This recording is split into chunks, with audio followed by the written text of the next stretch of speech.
ओम गंगे जमुने गोदावरी सरस्वती नर्मदा सिंधु महाभुः ओम गंगा जलमार्गाय नमः कपिलाय नमः गजकिरणाय नमः लंबोदराय नमः विकटाय नमः विघ्नराजाय नमः गौरीपुत्राय नमः सर्वेश्वराय नमः महागणपतये नमः महाकालाय नमः ओम महागणपतये नमः समर्पयामि ओम योमाय देवहि वेदपादाय देवहि ओम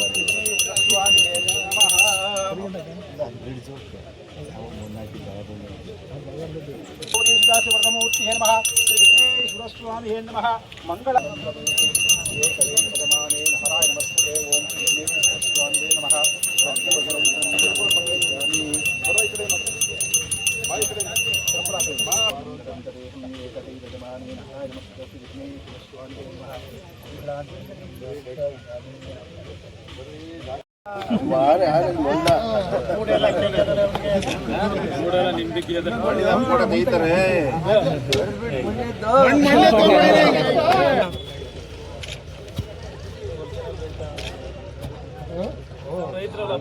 ಪ್ರಗತಿಪರ ರೈತರು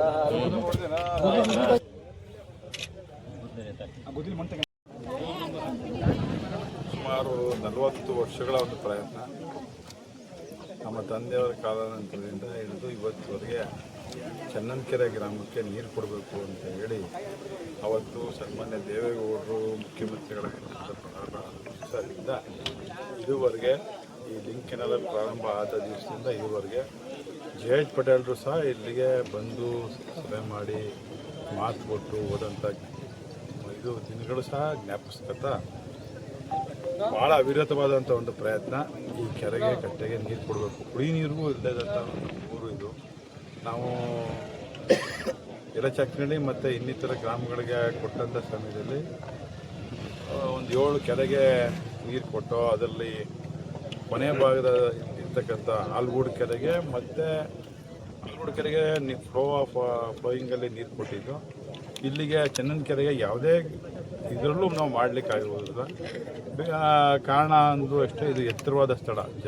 ಚಕ್ನಳ್ಳಿಯಿಂದ ಇದು ಎತ್ತರವಾದ ಸ್ಥಳ, ಅದರಿಂದ ಇದು ಮಾಡೋಕ್ಕಾಗಿರಲಿಲ್ಲ. ಅಷ್ಟು ವರ್ಷದ ನಿರಂತರ ಪ್ರಯತ್ನ ನಮ್ಮ ಎಲ್ಲ ಮೈನರ್ ಇರಿಗೇಷನ್ನ ಎಲ್ಲ ಅಧಿಕಾರಿ ಮಿತ್ರರು ನನ್ನ ಜೊತೆಗೂಡಿ ಕೆಲಸ ಮಾಡಿ ಇವತ್ತು 4.25 ಕೋಟಿ ರೂಪಾಯಿ ವೆಚ್ಚದಲ್ಲಿ ಜಕ್ನಳ್ಳಿಯಿಂದ ಹಿಂದೆ ಒಂದು ವಾಲ್ ಮಾಡಿ ಅಲ್ಲಿಂದ ಈ ಕೆರೆಗೆ ನೇರವಾಗಿ ನೀರು ಕೊಡ್ತಕ್ಕಂಥದ್ದು ಹಾಗೂ ಪೈಪ್ಲೈನಲ್ಲಿ ಪೈಪ್ ತಗೊಂಡು ಅಲ್ಲಿಂದ ಪಂಪ್ ಮಾಡಿ ಕೊಡ್ತಕ್ಕಂಥದ್ದು. ಜೊತೆಗೆ ಅಲ್ಲಿಂದ ನೇರವಾಗಿ ಕೆರೆಗೆ ಆಲ್ಗೂಡು ಕೆರೆಗೆ ಪೈಪ್ ಮುಖಾಂತರ ಏನಿವತ್ತು ನಾವು ಫ್ಲೋ ಇರಿಗೇಷನ್ಸ್ ಅಂತ ಏನು ಮಾಡಿದ್ವಿ ನೀರು ಹರ್ಕೊಂಡು ಹೋಗ್ತದೆ ಅಂತ, ಅದು ನಮ್ಮ ಎಕ್ಸ್ಪೆಕ್ಟೇಷನ್ಸು ಅಷ್ಟು ನಾವು ನೀರನ್ನ ಕೆರೆಗೆ ತುಂಬಿಸೋಕ್ಕಾಯ್ತಲ್ಲ. ಭಾಳ ಆಲ್ಗೂಡು ಕೆರೆಗೆ ನಾವು ನೀರು ಕೊಡ್ತೀವಿ ಅಂತೇಳಿ ಭಾಳ ವರ್ಷಗಳು ಅದು ಒಂದು ಪ್ರಯತ್ನ ಮಾಡಿದ್ದು. ಬೇರೆ ಬೇರೆ ಮೂಲದಿಂದ ಕೊಡ್ತಾ ಇದ್ದೀವಿ ಬೇರೆ ಬೇರೆ ಕಡೆಯಿಂದ. ಆದರೆ ಪರ್ಮನೆಂಟಾಗಿ ಈ ಥರದ್ದೊಂದು ಕಾಮಗಾರಿ ಆಗಿರಲಿಲ್ಲ. ಇವತ್ತು ಅದು ಇದು ಎರಡೂ ಕಾಮಗಾರಿ ಸುಮಾರು 4.25 ಕೋಟಿ ವೆಚ್ಚದಲ್ಲಿ ಮಾಡಿದ್ವಿ.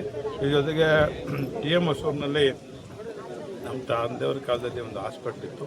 ಹಾಸ್ಪಿಟ್ಲ ಉನ್ನತೀಕರಣ ಮಾಡಬೇಕು ಅಂತೇಳಿ ಅಲ್ಲಿ ಸಹ ಇವತ್ತು ಒಂದು 2.25 ಕೋಟಿ 3 ಕೋಟಿ ವೆಚ್ಚದಲ್ಲಿ ಒಂದು ಹಾಸ್ಪಿಟ್ಲ್ ಹೊಸ ಕಟ್ಟಡವನ್ನು ನಿರ್ಮಾಣ ಮಾಡ್ತಾಯಿದ್ವಿ. ಏನು ಸನ್ಮಾನ್ಯ ಸಿದ್ದರಾಮಯ್ಯನವರ ನೇತೃತ್ವದಲ್ಲಿ ಕಾಂಗ್ರೆಸ್ ಪಕ್ಷ ಅವತ್ತು ನಮ್ಮ ಡಿ.ಕೆ. ಶಿವಕುಮಾರ್ ಅವರ ಮುಂದಾಳತ್ವದಲ್ಲಿ ಒಂದು ಮಾತುಗಳನ್ನ ಕೊಟ್ಟಿದ್ದು. ಪಂಚ ಗ್ಯಾರಂಟಿ ಇರ್ಬೋದು, ಅಭಿವೃದ್ಧಿ ಪಥದಲ್ಲಿ ರಾಜ್ಯವನ್ನು ತೆಗೆದುಕೊಂಡು ಹೋಗ್ತೀವಿ ಅನ್ನೋದಿರ್ಬೋದು. ಅವೆರಡೂ ಜೊತೆಯಲ್ಲೇ ಪಂಚ ಗ್ಯಾರಂಟಿ ಕೊಟ್ಟಿದ್ದೀವಿ, ಅಭಿವೃದ್ಧಿ ಪಥದಲ್ಲಿ ಜೊತೆಯಲ್ಲೇ ಹೆಜ್ಜೆ ಹಾಕ್ತಾ ಇದ್ದೀವಿ. ವಿದ್ಯುತ್ತಿನ ವಿಭಾಗದಲ್ಲಿರ್ಬೋದು ಅಥವಾ ಯಾವುದೇ ಇಲಾಖೆ ಇರ್ಬೋದು, ನೀರಾವರಿ ಇರ್ಬೋದು, ಪಿಡಬ್ಲ್ಯೂ ಇರ್ಬೋದು, ರಸ್ತೆ, ಚರಂಡಿ, ಎಲ್ಲ ಇಲಾಖೆಗಳ ಮೂಲಕ ಇವತ್ತು ಸಾಮಾನ್ಯ ಜನರಿಗೆ ಅದನ್ನು ತಲುಪಿಸ್ತಕ್ಕಂಥ ಮಾಡಿದ್ವಿ. ಆಮೇಲೆ ಎಲ್ಲ ಇಲಾಖೆಗಳಿಂದ BCM ಇಲಾಖೆ, SC/ST ಇಲಾಖೆ, ಒಕ್ಕಲಿಗರದು, ಲಿಂಗಾಯತರು, ಕುರುಬ ಸಮಾಜದ್ದು ಎಲ್ಲ ಇಲಾಖೆಗಳಿಂದ ಏನೇನು ನಮ್ಮ ಜನಕ್ಕೆ ಸೌಲಭ್ಯವನ್ನು ತಲುಪಿಸ್ಬೇಕು ಅದಕ್ಕೂ ಸಹ ಚಾಲನೆ ಕೊಟ್ಟಿದ್ವಿ. ಸುಮಾರು 100 ಜನಕ್ಕೆ ಈ ವರ್ಷ 100 ಜನಕ್ಕೆ ಬೋರ್ವೆಲ್ ಹಾಕಿ ಕೊಟ್ಟಿದ್ವಿ, 100 ಜನಕ್ಕೆ ಅಗ್ರಿಕಲ್ಚರ್ ಇಂದ ಕೊಟ್ಟಿದ್ವಿ ನೀರು. ಏನು ನಮ್ಮ ಕೃಷಿ ಸಚಿವರಾಗಿದ್ದಂಥ ಚರ್ವಣ ಕಾಲದಲ್ಲಿ ಹೊಸದೊಂದು ಇದನ್ನು ತಂದು ಬೋರ್ವೆಲ್ಗಳನ್ನ ಹಾಕುವಂಥ ಸಂದರ್ಭದಲ್ಲಿ ಒಂದು 30-40 ಸಾವಿರ ರೂಪಾಯಿ ಅಸಿಸ್ಟೆನ್ಸ್ ಕೊಡೋದು ರೈತರಿಗೆ ಅಂತೇಳಿ ಅದನ್ನು ಸಹ ನೂರಾರು ಜನಕ್ಕೆ ಕಳೆದ 2-3 ವರ್ಷದಲ್ಲಿ ನಮಗೆ ಸೌಲಭ್ಯ ಕೇಳ್ಕೊಂಡು ಬಂದಂಥ ಒಬ್ರಿಗೂ ಸಹ ರೈತರಿಗೆ ಇಲ್ಲ ಅಂದ ರೀತಿ ಎಲ್ಲ ಸೌಲಭ್ಯಗಳನ್ನ ಕೊಡೋ ನಿಟ್ಟಿನಲ್ಲಿ ಪ್ರಾಮಾಣಿಕವಾದ ಕೆಲಸ ಮಾಡ್ತಾಯಿದ್ವಿ. ಅವರ ಜನರ ನಿರೀಕ್ಷೆ ಮೀರಿ ನಾವು ಮಾಡಲಿಕ್ಕೆ ಆಗ್ತಾ ಇಲ್ಲ. ಜನ ಏನೇ ಕೆಲಸ ಮಾಡಿದ್ರು ಒತ್ತಡ ಇದೆ. ಆ ನಿಟ್ಟಲ್ಲಿ ಪ್ರಾಮಾಣಿಕವಾಗಿ ಇವತ್ತು ಸನ್ಮಾನ್ಯ ಡಿ ಕೆ ಶಿವಕುಮಾರ್ ಅವರು ನಮ್ಮೆಲ್ಲರ ನಾಯಕರು ಇವತ್ತು ಮುಖ್ಯಮಂತ್ರಿಗಳಾಗಿದ್ದಾರೆ. ದೃಢ ಆತ್ಮವಿಶ್ವಾಸ ಇದೆ, ದೃಢ ವಿಶ್ವಾಸದಿಂದ ಹೆಜ್ಜೆ ಆಗ್ತಿದ್ದಾರೆ. ಅವರೆಲ್ಲರನ್ನ ಜೊತೆಗೂಡಿ ತೆಗೆದುಕೊಂಡಂಥ ಸಂದರ್ಭದಲ್ಲಿ ನಾವು ಈ ಕೆಲಸ ಮಾಡೇ ತೀರ್ತೀವಿ. ಇನ್ನೇನೇನೇ ಇದ್ದರೂ ಶ್ರೀರಂಗಪಟ್ಟಣ ಕ್ಷೇತ್ರನ ಮಾದರಿ ಕ್ಷೇತ್ರ ಮಾಡೋ ಜೊತೆಗೆ ಮಂಡ್ಯ ಜಿಲ್ಲೆಗೆ ಅವ್ರದ್ದೇ ಆದಂಥ ಕೊಡುಗೆಗಳನ್ನ ಕೊಡೋ ದಿಕ್ಕಿನಲ್ಲಿ ಒಂದು ಪ್ರಯತ್ನನ ನಾವು ನಮ್ಮ ಶಾಸಕರು ಎಲ್ಲ ಜೊತೆಗೂಡಿ ಮಾಡ್ತೇವೆ. ಒಂದು ಇಂಡಸ್ಟ್ರಿಯಲ್ ಹಬ್ ಮಾಡ್ತೀವಿ, ನಮ್ಮ ಹೊಸ ಹಾಸ್ಪಿಟ್ಲು ಮಾಡ್ತೀವಿ, ಇನ್ನೊಂದು ಮಂಡ್ಯ ಡಿಸ್ಟ್ರಿಕ್ಟ್ ಹಾಸ್ಪಿಟ್ಲಿಲ್ಲ ಹೊಸ ಡಿಸ್ಟ್ರಿಕ್ಟ್ ಹಾಸ್ಪಿಟ್ಲು ಮಾಡ್ತೀವಿ. ನಮ್ಗೆ ಏನೇನು ಬೇಕು ಅಂತ ಈ ಜಿಲ್ಲೆಗೆ ಬೇಕು ಅದೆಲ್ಲವನ್ನು ಮಾಡಲಿಕ್ಕೆ ನಾವೆಲ್ಲ ಶಾಸಕರು ಕಂಕಣಬದ್ಧರಾಗಿದ್ದೀರಿ.